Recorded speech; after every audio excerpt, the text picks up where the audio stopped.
So hello everyone, welcome to Bajirao IAS Academy, UPSC Mains 2024, Gender Studies Paper 4 Analysis. So in this particular session, we will be discussing some questions in Gender Studies Paper 4. And remember, when we discuss Gender Studies Paper 4, it is very often too difficult to structure the answer because you very often don't get the lead on how to structure the answer, now how to develop an approach for this question like gender studies papers.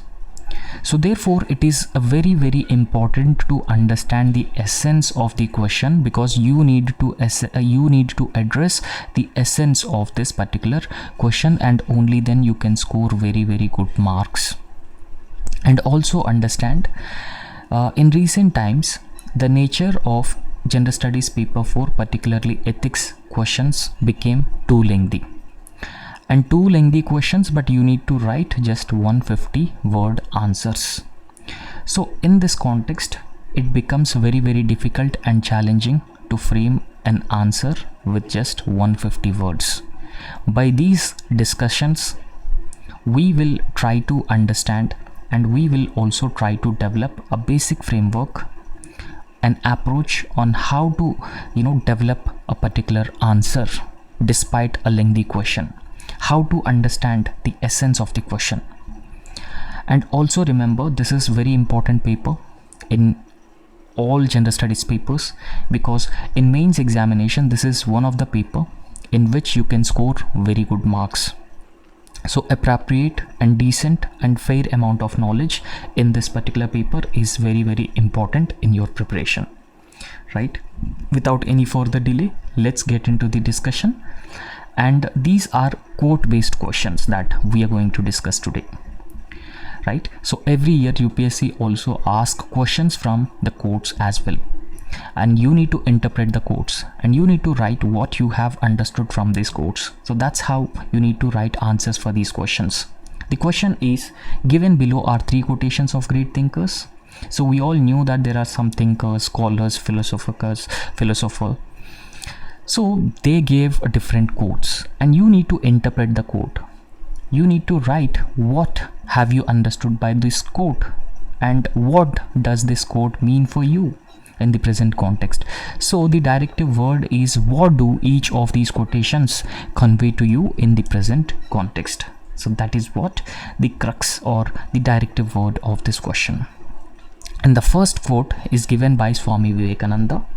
So we all knew about Swami Vivekananda, and the quote that given by him is, learn everything that is good from others, but bring it in and in your own way absorb it. Do not become others. So I would try to explain the essence of this particular quote to you. So this quote says that, for example, so whatever good things that you observe in others, so just absorb those good things, right? For example, if you have seen honesty as a good thing in your fellow officer, you are an officer, you have seen honesty and integrity as a values in your fellow officer. So you just integrate and imbibe those values, because honesty and integrity are considered as good values. So what you have to do, you have to integrate and imbibe those values, but make sure that both honesty and integrity, but along with these values, any other good values, so you use and you imbibe, integrate those values in your own way, but don't become like your colleague, because you would lose your self-identity. Self-identity is essential. Self-identity is very important, because you should not lose yourself integrating values from others, learning from others. Rather, you have to have your own self-identity. You should not lose yourself, but if you have seen any good values from the others, you try to integrate those values and you try to use those values as yourself, but don't become others. And that is what Swami Vivekananda says by this particular quote. and you can see the approach of this question.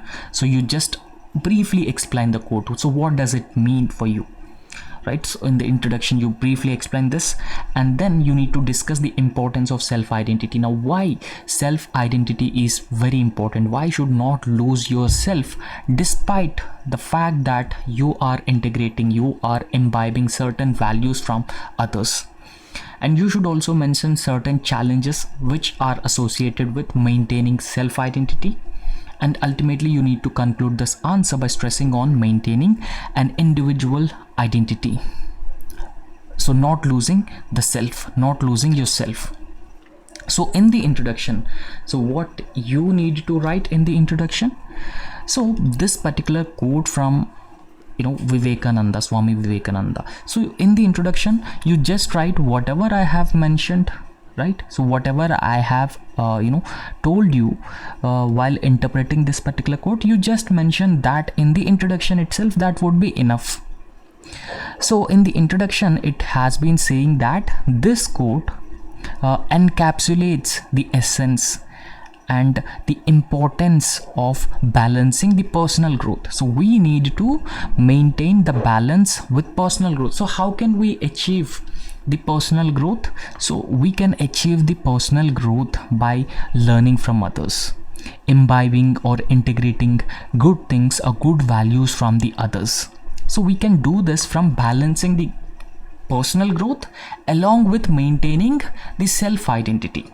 So we should not lose our self-identity, we should not endanger our self-identity, and this balancing is very, very important, and that is what Swami Vivekananda has been emphasizing upon. And remember that today we are living in an interconnected world. So we all knew that we are living in a globalized world, and globalized world is an interconnected world. Now, since we are living in an interconnected world, there is a high degree of possibility that we could learn things from others, right? So we could learn things from others, but nowadays the phenomenon is that we are learning things from others, but we are also losing our self-identity.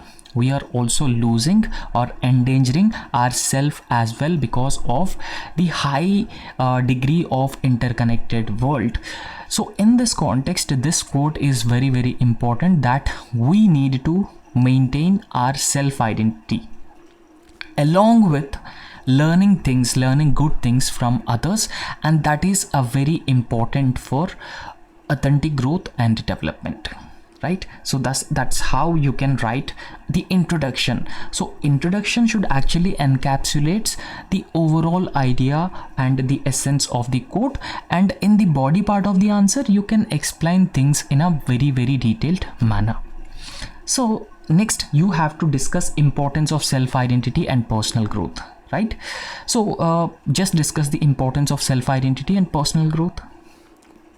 Now, in fact, what does self-identity means? Now, self-identity means that, so you as a yourself, so you have certain morals, certain values, you have certain attitude, aptitude, your behavior. So you should not lose your character. You should not lose your values, your attitude, your aptitude, so everything of yourself. So that is known as self-identity. And in fact, when we talk about our growth and our development, so self-identity is very often considered as a foundation of our personal growth and development, right? So it forms the foundation, it forms the basis of our personal growth and development. And in fact, nowadays, as I have already told you, that we are living in an interconnected world, it becomes very difficult to maintain one's unique individuality. And that is the key question, because we are not able to maintain our individuality. So there is no doubt that we are learning things from others. We are learning good things or bad things from others. It's, for example, when we say that someone have been doing good things to others. For example, someone is being sympathetic to the poor, they are showing empathy towards the needy. So we can imbibe those values, so there is absolutely no doubt about that, but we should not lose ourselves. right?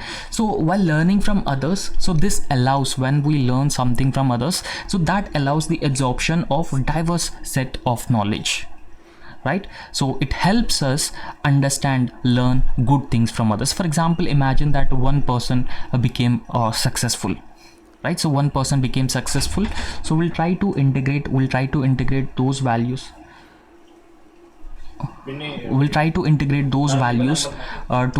the other, aspects, so while remaining true to our personal values and beliefs as well. And apart from that, we need to integrate the wisdom of others in our own way. So that is what we need to do it, right? So is wisdom, it is also synonymous with the knowledge, right? So wisdom is knowledge. So by integrating this wisdom from others in our own way, that means not losing our self identity, we would nurture the creativity, we would nurture innovation, and we could also strengthen our ability to contribute meaningfully to our society. And apart from that, the authentic personal growth, so that also occurs when we adapt new ideas to suit our perspectives, right?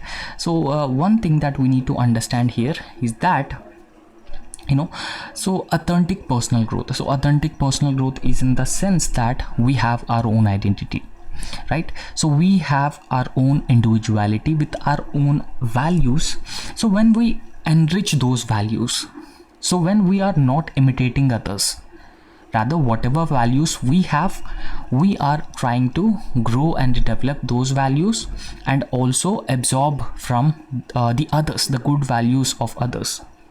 So this authentic personal values occurs when we adapt new ideas, and those new ideas must be made to suit our own perspectives. For example, we observe those values from others, and we start imitating others. When we are doing things, we are imitating others. No, don't one should not be like that. Rather, one should make sure that whatever values that we have been observing from others, they should suit our own perspective, right? So we should not imitate others, and that's how we can foster the self-awareness, emotional intelligence, and also a sense of purpose.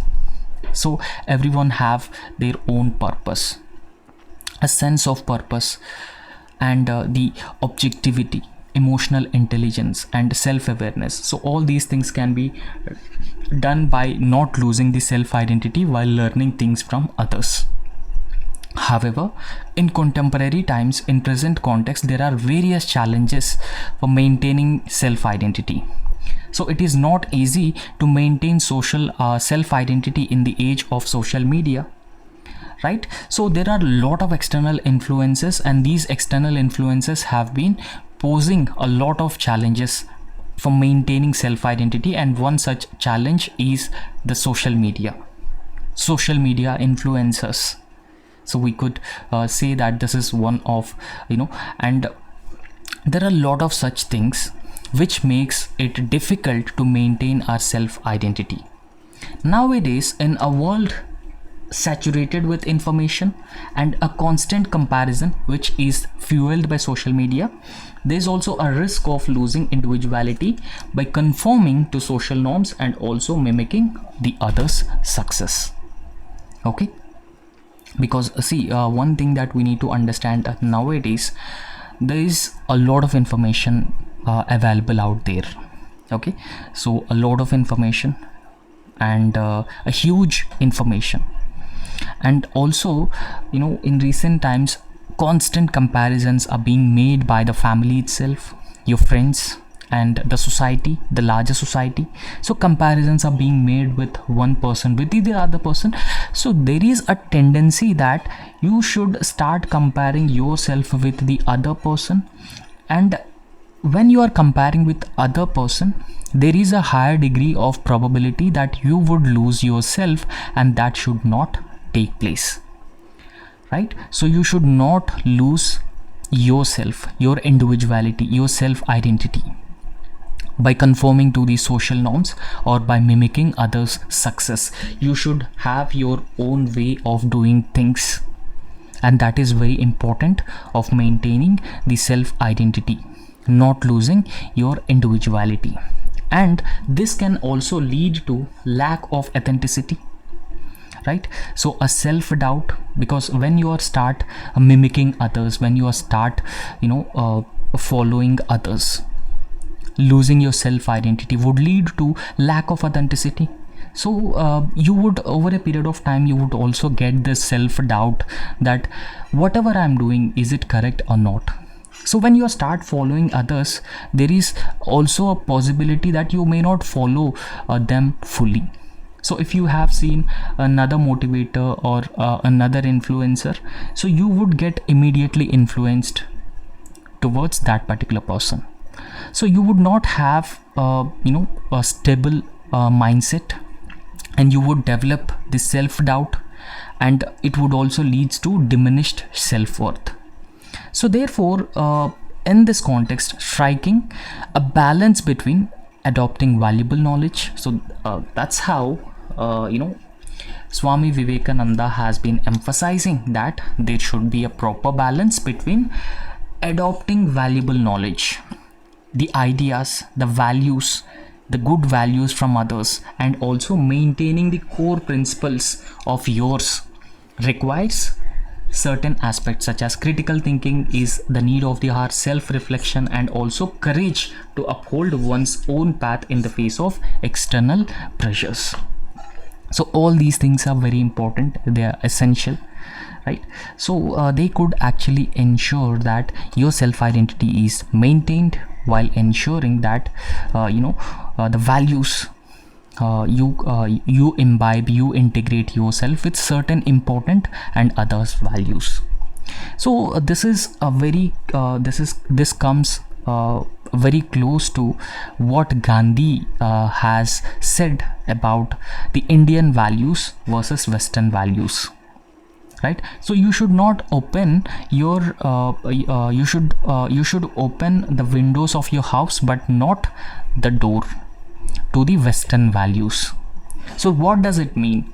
So it actually means that so you consume, you integrate the good values from the Western societies, but you should not corrupt the Indian society and Indian value system by the westernization, or fully absorbing the Western values. So that's how you dilute your self identity, your own culture, right? So that's how, so that example you can also write the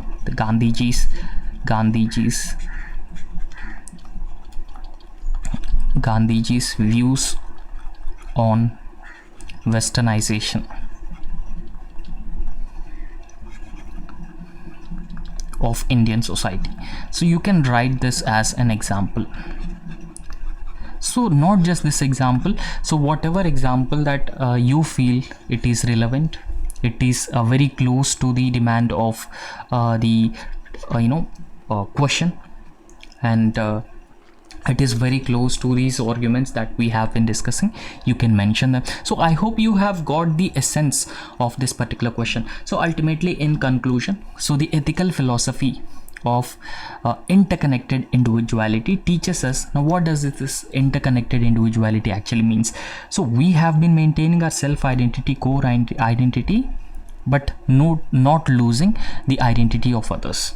So right, so the ethical philosophy of interconnected individuality teaches us that while learning from others is important, it is essential, and maintaining our unique path is key to meaningful growth.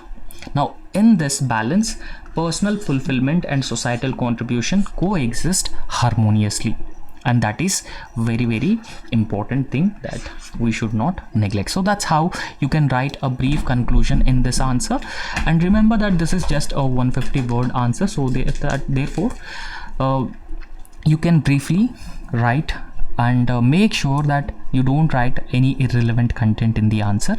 So straight to the point, so you just address whatever is asked in the question. So the next question, so it is also a quote based question, and this quote is given by Sardar Vallabhbhai Patel. The question is, faith is of no avail in the absence of strength, right? So faith and strength both are essential to accomplish any great work. So this is what Sardar Vallabhbhai Patel has said.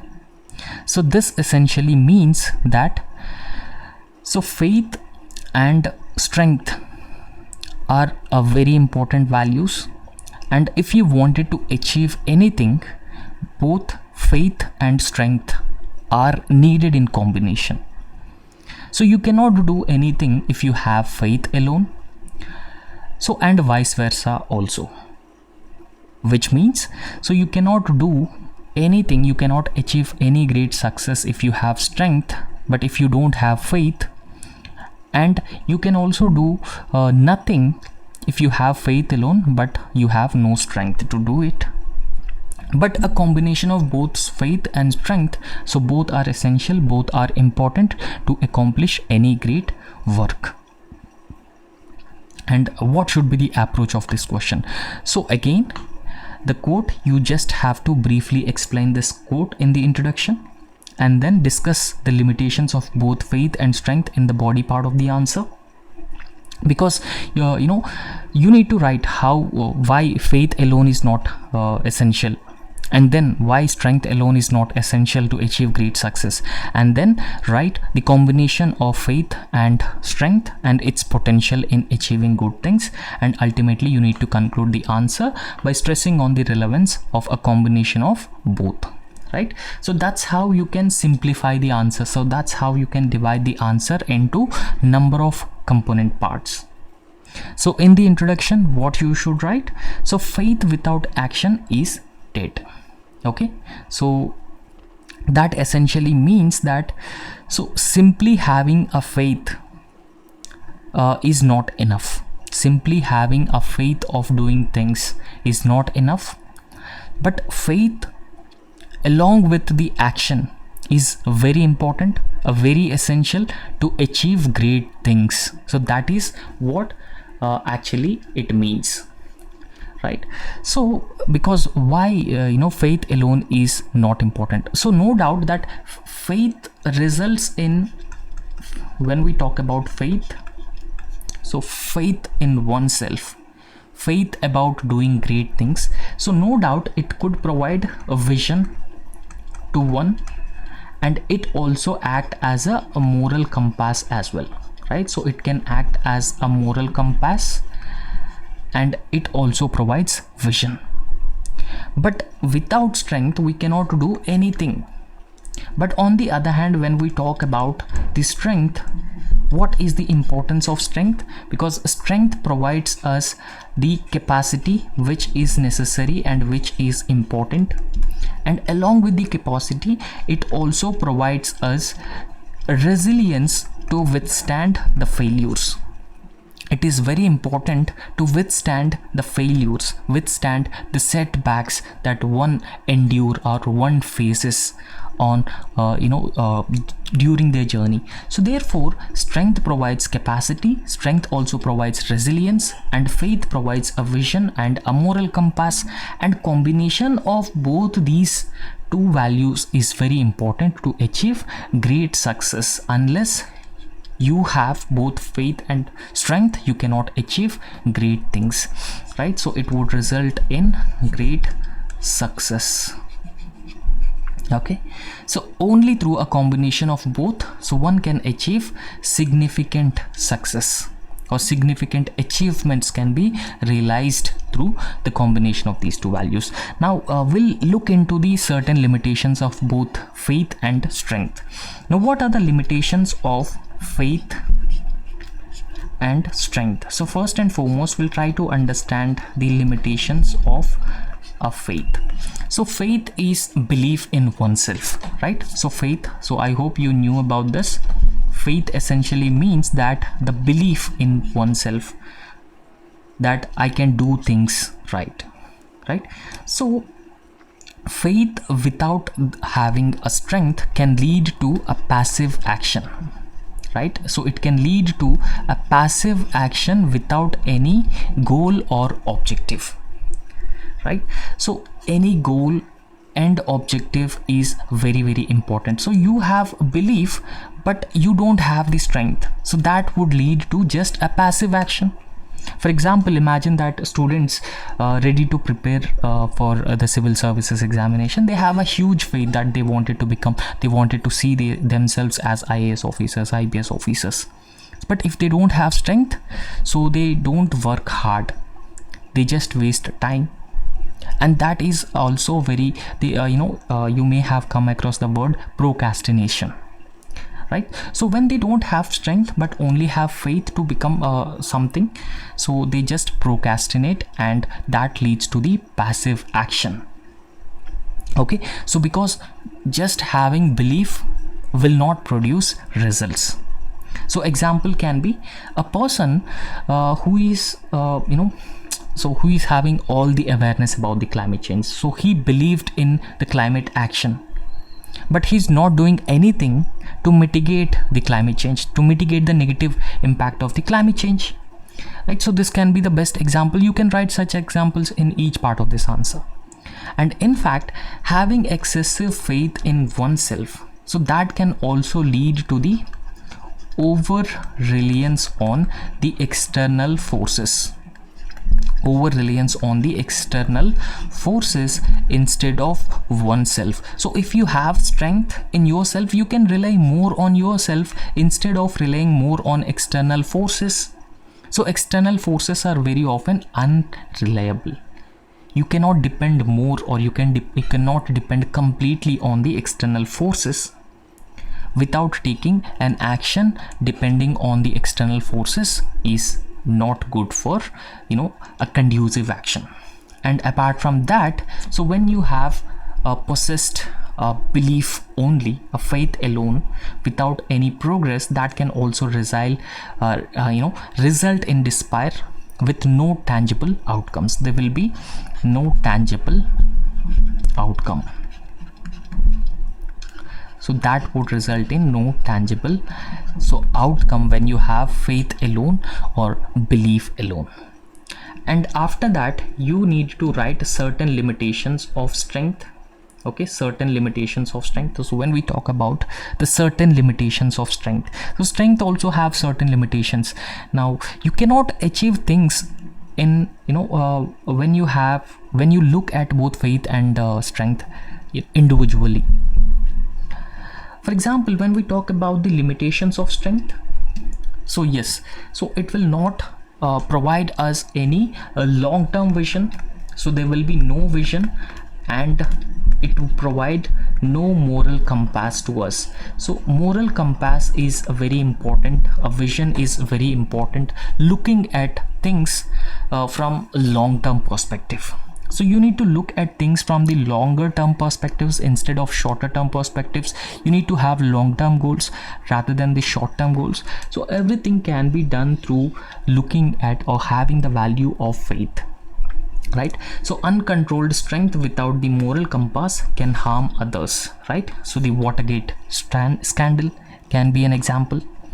And in fact, so as I've already told you, that strength alone may lead to the short-term results instead of the long-term results, and they lack the purpose for the long-term achievement. So for example, we can say that Mahatma Gandhi is an example of a combination of both vision and strength. So if you carefully observe the Gandhian movements, so you can see that there is a combination of faith as well as the strength in Gandhian movements, and that helped Gandhi achieve the long-term successes. And then in the next part of the answer, you need to stress on the need for both faith and strength. So what exactly is the need for both faith and strength? So we all knew that having faith provides a long-term focus. So we not just focus on short-term aspects, rather it gives us a long-term focus, and strength provides us doing a consistent effort. So we will do a consistent effort, and that essentially strength. So you can write the example of Wright brothers who invented airplane.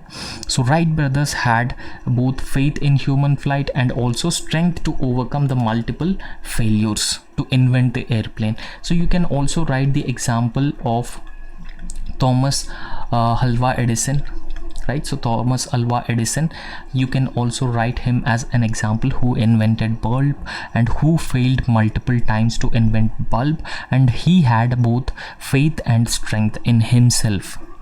So that's why despite several failures he invented the bulb.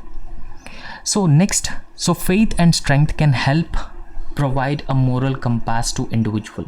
So moral compass is also very important while doing things in a right way. So Abraham Lincoln, so he was one of the greatest examples, and he was America's president, and Abraham Lincoln combined his faith in equality with strength in leadership to abolish slavery. So Abraham Lincoln is known for abolishing slavery. So he believed in equality. So thereby, so he believed in his strength to abolish slavery. And then a combination of both is a tool for inspiring others. Example, Mother Teresa combined faith in serving the poor with strength of lifelong dedication. So she inspired millions to contribute to her mission.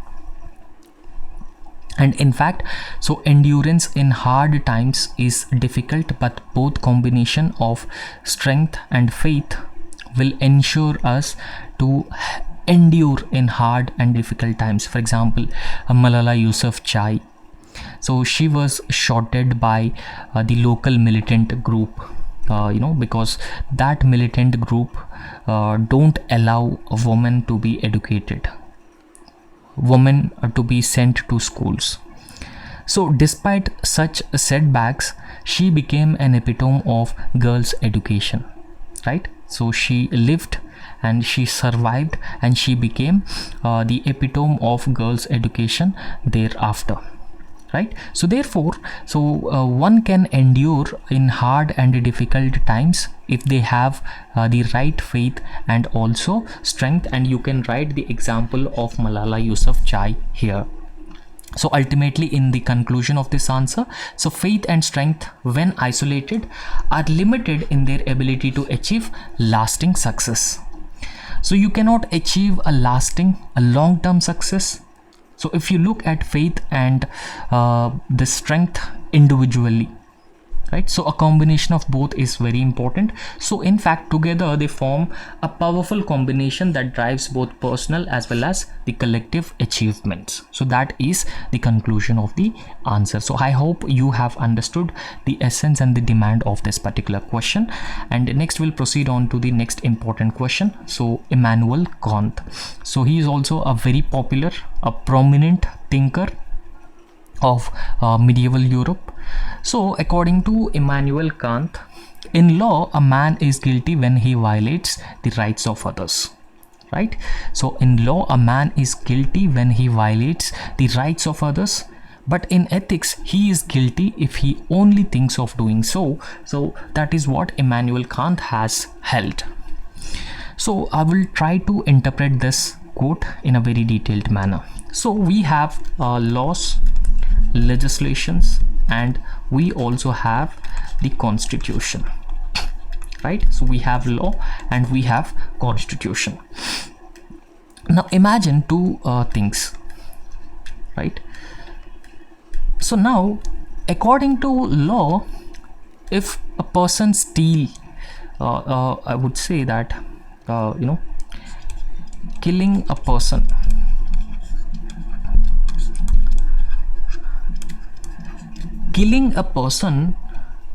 is an offense. Okay, so it leads to killing a person is wrong. So this is as per law, killing a person is wrong. But on the other hand, when we talk about ethics, killing a person is absolutely wrong, there's no doubt about that. But if one gets a doubt, or one is thinking of killing a person, so in thoughts, for example, in your thoughts, you get a thought that you wanted to kill someone. So in ethics, it is considered as wrong, right? So it is considered as wrong, and you will be considered as guilty. You will be considered as guilty because you thought of killing someone. But when it comes to law, so if you get a thought of killing someone, you will not be considered as a guilty in law, right? So that is the difference, right? But on the other hand, killing someone is a wrong in ethics.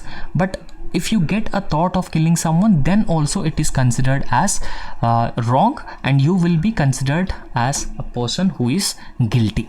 So that is what Immanuel Kant has said. And again, you just briefly explain the quote in the introduction, and then discuss how man is guilty when he violates the rights of others, and then explain how in ethics a man is guilty if he thinks of doing so.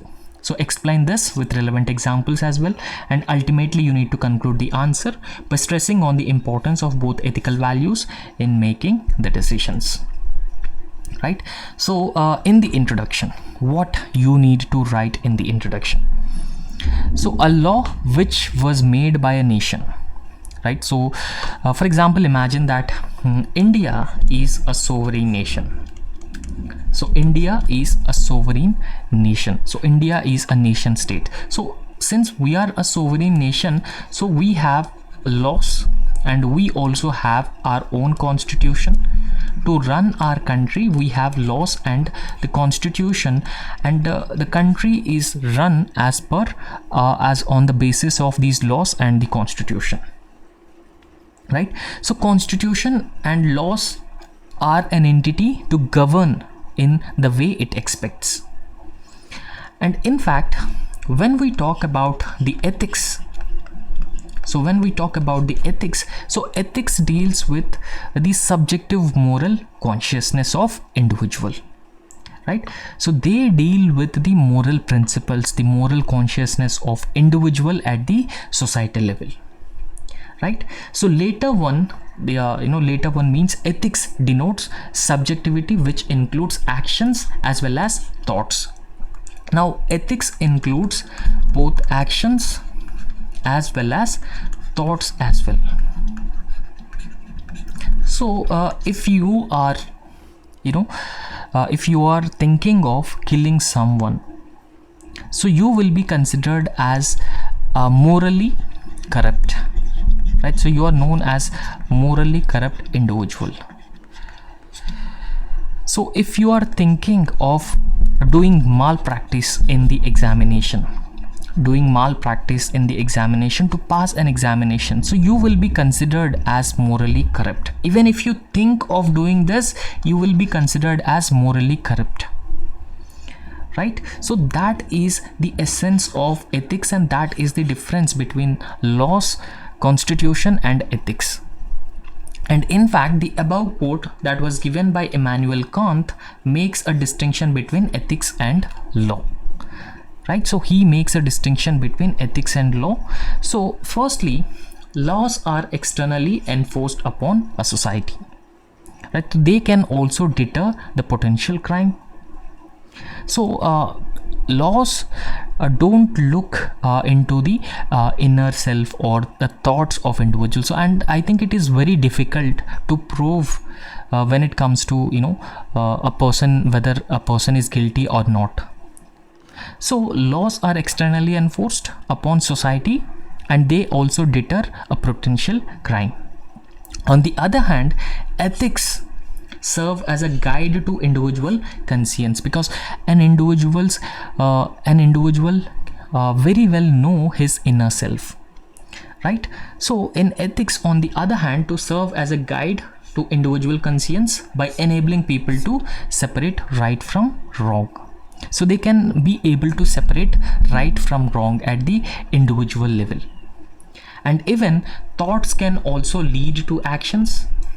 For example, when you are thinking of something, it could even lead to the actions. And in law, the legality of actions is adjudicated, right? So whether a particular action is legal or illegal. So if it is illegal, so you will be found guilty, or you will be declared as guilty. So similar purpose of thought is to be served by the ethics as well, and you will be guilty. So if you are thinking of doing malpractice, or stealing something, or if you are thinking of killing someone, harming someone, so in all these cases you will be guilty if you violate ethics, right? So you will be guilty in law if you do those things physically. For example, when a person thinks of killing another person, is not guilty in law, because he does not deprive the other person of his right to life. However, simply by harboring thoughts of murder, he is ethically guilty. So he is guilty ethically, but as per law, he is not guilty. And in fact, so Immanuel Kant's statement is not always holds true, right? So that statement, that quotation that we have a question, so that cannot always holds true, as ethics reflects the society's mindset, which changes with time. So social the social mindset, the mindset of the society, and the values and the beliefs of the society regularly changes, right? They are not stable, they changes over a period of time. So one particular value and one particular belief of a society may be wrong in previously, but now it may be just so society's mindsets regularly changes, and because of that particular reason, so Immanuel Kant's statement not always holds true. For example, in India, adultery was a criminal act till recently. Now what is adultery, right? So I hope all of you have some basic idea about this adultery. So adultery actually means a sexual intercourse with someone else's partner. A sexual intercourse with someone else's partner is known as adultery, and adultery was a criminal act in India till very recently. It was considered as a crime, so by law as well as in ethics. But now as per the Supreme Court judgment, previously adultery was decriminalized by law, but large section of Indian society still considered it unethical, right? So that's how the social mindset, the society's mindset will change regularly. So however, ultimately in conclusion, you need to write ethics and law are complementary to each other, right? So you cannot look them individually, you cannot look them at silos. Rather, ethics and laws are completely complementary to each other, and most of the laws have originated from the ethics itself, and both of them reinforce each other to create a stable, harmonious society. The purpose of both is to create a just, equitable, rule-based environment for humans to thrive in and or also flourish. So that's how you can conclude this particular answer. So the next question is about justice. So the question is about the concept of just and unjust is contextual. So contextual in the sense that the concept of just and unjust, the meaning of just and unjust, what is just and what is unjust, changes based on the situation, based on the context. Now what was just 1 year back may turn out to be unjust in today's context, right? So for example, 1 year back or 10 years back, one action or one belief or one value may be just, but now it may turn unjust, right? So changing context should be constantly under scrutiny to prevent miscarriage of justice. Now examine the above statement with suitable examples. Okay, so here the question's key demand is that the context decides whether a particular action is just or unjust. Now in this context, this particular context of changing a thing as just or unjust should be regularly under scrutiny, so that could prevent the miscarriage of justice. Doing injustice to someone can be prevented by careful scrutiny of the context. Now what is justice, right? So justice actually means it is an ethical or a philosophical idea that people deserve to be treated in a fair, proper and reasonable manner by the law and by arbiters of the law, and that is actually justice. And three principles that justice system seeks to reflect are equality, fairness and also access.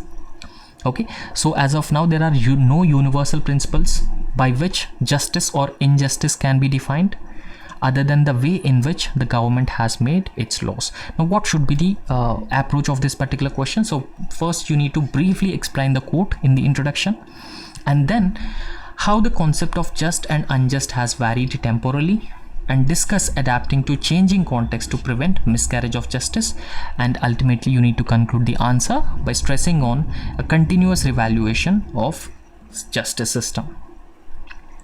So in the introduction, so what you have to write in the introduction, the concept of justice. So we have we defined justice. So what constitutes justice? We already defined it, right? So the concept of justice is inherently a dynamic concept, and justice also evolves with societal changes and also shifting moral perspectives, right? So since justice is a dynamic and evolving in nature with societal changes and also shifting moral perspectives, so what once considered as just, so something is considered as just, may become unjust as our understanding and values progresses over a period of time. So this particular evolution necessitates a constant scrutiny of our legal as well as ethical frameworks to prevent the miscarriage of justice, right? So that's how you can write a brief explanation of the question in the introduction. That's enough, right? So the evolution of the values, the evolution of the societal understanding, the changing societal understanding decides whether a particular action is just or unjust. Okay, so how the concept of just and unjust has varied temporally, so that is what we need to understand. Social evolution and concept of just and unjust. For example, decriminalization of homosexuality in India reflects a shift from the past values. And in fact, if you look at the homosexuality, 5 years back or even a decade back, homosexuality was considered as a criminal act. But one of the Supreme Court judgment in Jawhar Singh versus Union of India judgment, this act of homosexuality was decriminalized by the Supreme Court. Okay, so this was decriminalized by the Supreme Court, and decriminalization of homosexuality in India reflects a shift from the past laws.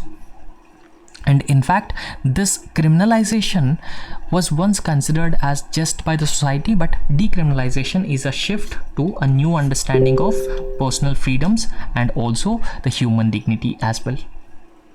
And in fact, the technological advancements and concept of just and unjust.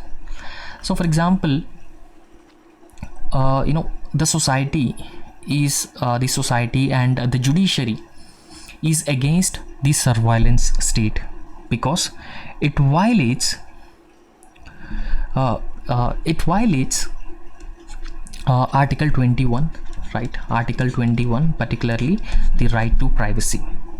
So surveillance technologies were once seen as justifiable for national security. However, the right to privacy in the digital age has become a concern. Right to privacy recognized under Article 21 of the Indian Constitution. And in fact, license Raj was once considered as just regulations and licenses that restricted the operation of businesses in India was once seen as necessary for the social justice and economic growth. But now license Raj after 1991 economic reforms was not considered as just, because they curtail the economic growth and economic development.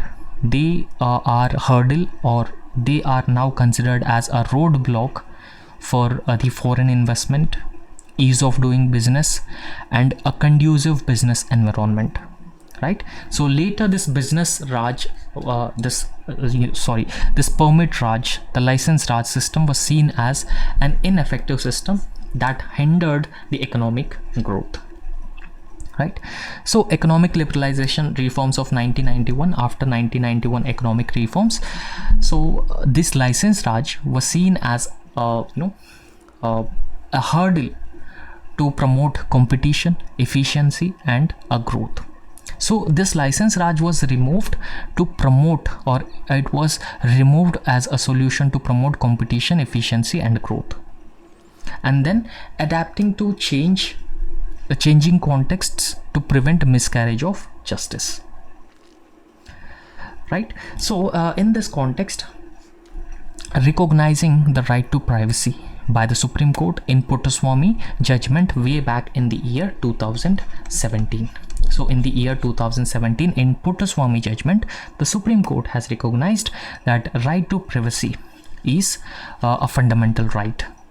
Now, as of now, the digital surveillance has expanded, and in fact the digital surveillance was once justified on the grounds of national security, but now it faces a larger and greater scrutiny because the digital surveillance has been encroaching upon, or has been infringing upon, the right to privacy, as it was recognized as a fundamental right by the Supreme Court under Article 21 of the Indian Constitution. And in fact, discriminatory practices which are prevalent in India among certain communities, such as triple talaq, so which is informal declaration of divorce among the Muslim communities. So they were socially accepted but were criminalized to ensure gender justice. Right? In fact, Supreme Court has also criminalized the practice of triple talaq, so that is particularly to ensure the gender justice. So triple talaq law was also passed by the Parliament in the year 2019 to protect Muslim women from arbitrary divorce. So therefore, continuous reevaluation of our justice systems is crucial to maintain their relevance, fairness, effectiveness in ever changing world. So that's how you can conclude this answer, and that's all in this lecture, and thank you so much.